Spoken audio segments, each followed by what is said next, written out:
Okay, a couple more examples of graphing quadratic functions. So in part B, it's in the standard form. In part C, it's in that vertex form. So we get to take a look at each one. So let's do the list. A, opens up or down. This one's going to open down. B, find the axis of symmetry. And that's x equals negative b over 2a. So that's good. That's just 1. X equals 1. C, for the vertex, I need to plug in 1 just to find the y value. So that's negative 1 squared plus 2 times 1 plus 1.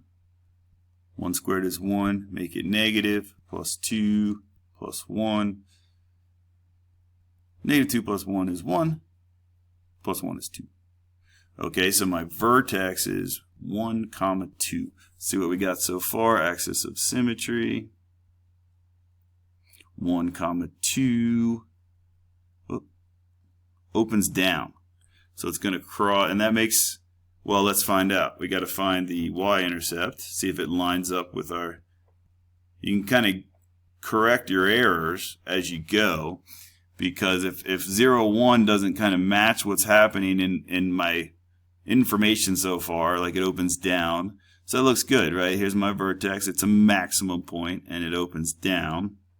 So I just got to find the x-intercepts now. Like I said, this is where most of the work comes in. Let's see what happens. Now, when we solve a quadratic equation, I don't really like this guy to be negative. So what I could do is just use my algebra skills and multiply everything by negative 1, both sides. And that essentially just changes the sign of each of these. And then I'm hoping I can factor it. Remember, if it doesn't factor, we'd have to do completing the square of the quadratic formula.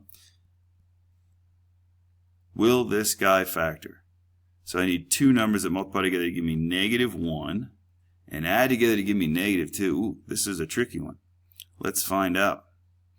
I think to get 1, I can multiply 1 by 1. And then in order for that to be negative 1, when I multiply, one of these would have to be 1 and one would have to be positive, one would have to be negative.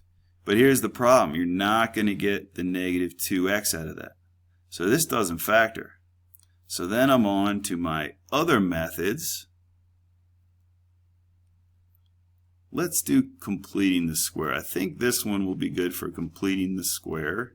X squared minus 2x. So I don't like this negative 1, so I'm going to add it to the other side.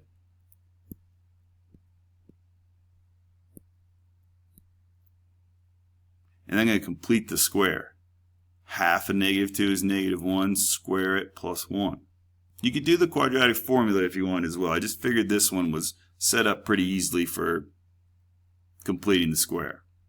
So now I've created a perfect square trinomial. And I'm going to take square roots to solve. I do plus or minus. So that leaves me with x minus 1 equals plus or minus root 2. And I'm going to add 1 to both sides. And I'll have my two x-intercepts. And that looks like that. So I have to go to my calculator to make sure I can find those as decimals, because I'm going to have to find them on my graph, right? So I'm going to go 1 plus the square root of 2, right? That represents two answers. So the 1 plus root 2 is approximately 2.4. And then the other x-intercept I get from 1 minus root 2, which should be negative 1.4, right? 1 minus root 2. No. Negative 0.4. Negative 0.4.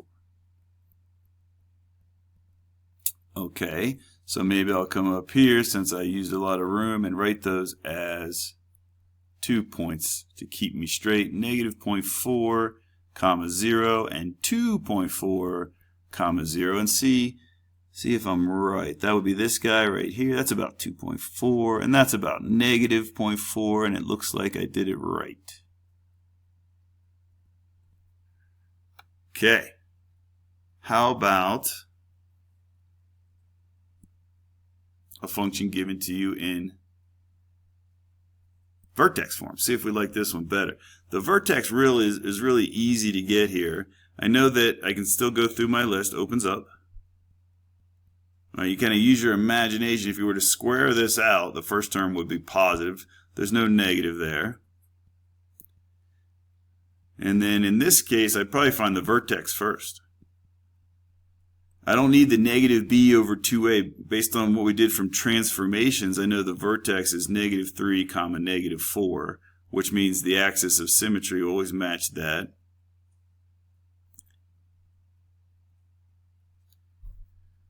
So -3, -4 is right here. It's going to open up, so I should have two x-intercepts. In this case, I think the x-intercepts will be a little bit easier. What about the y-intercept? Careful now, it's not -4. Watch what happens when I plug in 0 for x. That's how I get the y-intercept always. I plug in 0 here, it's 0 plus 3 squared minus 4, which is 9 minus 4. 9 minus 4, which is 5. Okay, so it's a little bit different when it's given in this form versus standard form. 0, 5 matches my graph so far. So the y-intercept is 0, 5. And now, good news, the x-intercepts are a little bit easy as well. This guy, if I set it to 0, which is always what we do to find the x-intercepts, I can solve this by taking roots. Notice I'm not squaring that out. I'm not putting it in standard form. I'm just going to deal with it how it is because it's easier. So I got 4 equals x plus 3 quantity squared. Take square roots, plus or minus. So on the left I have a plus or minus 2, and that's equal to x plus 3. And now subtract 3 from both sides. So be careful with this guy. X equals -3 plus or minus 2. So like our last example, that's two solutions. -3 plus 2 and -3 minus 2. So I get a x value of -5 and an x value of -1. As a point, that would be -1, 0 and -5, 0. Okay, so let's see if I did that right. You can kind of tell, because is it going to line up in this parabola pattern? Well, that looks good. And that one looks good.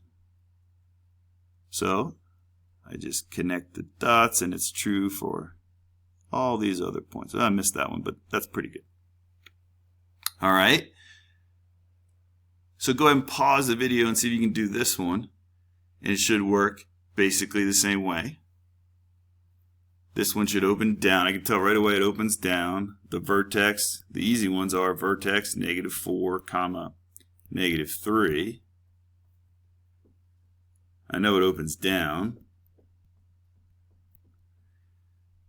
I know the axis of symmetry is x equals -4, right? So right away, before I do anything really, -4, -3, and it opens down.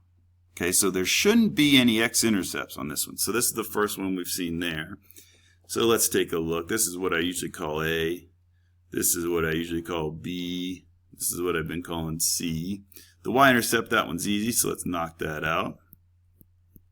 Plug in 0 for my function. F of 0 is -2. We got to be careful. In this case, the y-intercepts are a little bit more difficult.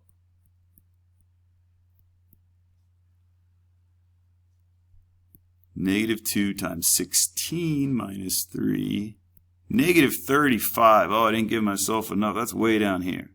But that matches, right? It opens down. So that makes sense at least. Now let's take a look at those x-intercepts. There shouldn't be any, right? So let's see if the math supports that. For the x-intercepts, I do what I always do, and I take my function and I set it to 0. And let's see if we can figure out what's going on here. I'm going to add 3 to both sides. So I have 3 equals -2, x plus 4 quantity squared. I'm going to divide by -2 before I take the roots. So now I have negative 3 halves equal to x plus 4 squared. And now I can see why there's no real x-intercepts. It supports what I have so far, that the vertex is here, it's a max, and it's going to open down. So I take the square root, and as soon as I do that, I got a problem. Right? I'm trying to take the square root of a negative. That's not going to give me a real solution. And these are all real numbers on my xy grid over here.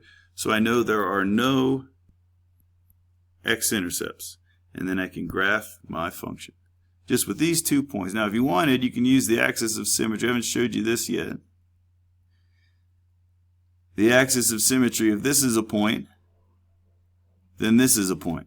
Okay, I don't know that those are points, but the idea is if it's the same, any point over here, it's the same distance across the axis of symmetry. So if I wanted to, I could find one more point. Well, let's do it.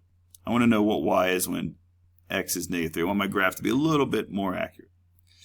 So I'll say negative 2, and I'll save a little space. When I plug in negative 3 here, I just get 1.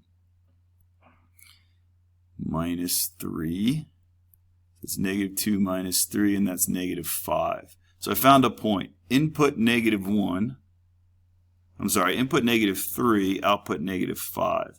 So I plugged in negative 3, and I got an output of negative 5. This isn't any special point on my list. I just needed a little more help to graph. So negative 3, negative 5 is right. 3, negative 5 is right here. So now I can use the axis of symmetry to get to the other point. I'm one spot away from the axis of symmetry, so I know that that should be a point. If I plug in negative 5, I should get negative 5 as an output. And that helps me do a little bit better with my parabola. Okay, so let's switch it up here. In this problem, the last one in this video, I'll give you some information, and I want it in standard form. So write the equation of a parabola in standard form given the vertex, and it passes through that point. Oh, how am I going to do that? So let's take a look. Here's my vertex form. Y equals some value a, which I don't think I'm given, but I'm given the vertex. It's minus 2.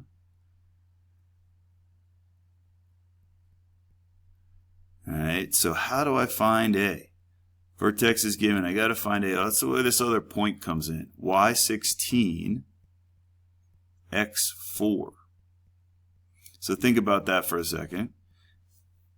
It has to pass through this point, right? So it has to satisfy input 4, output 16. So the a, I'm able to solve the a for the a value doing that. So let's see. I'm going to subtract. Well, let's first do the parentheses. 4 minus 2 is 2. Square it is 4. And then I'm on my way.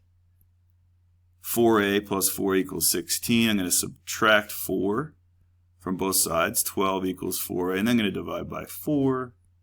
Good news, I have my a value of 3.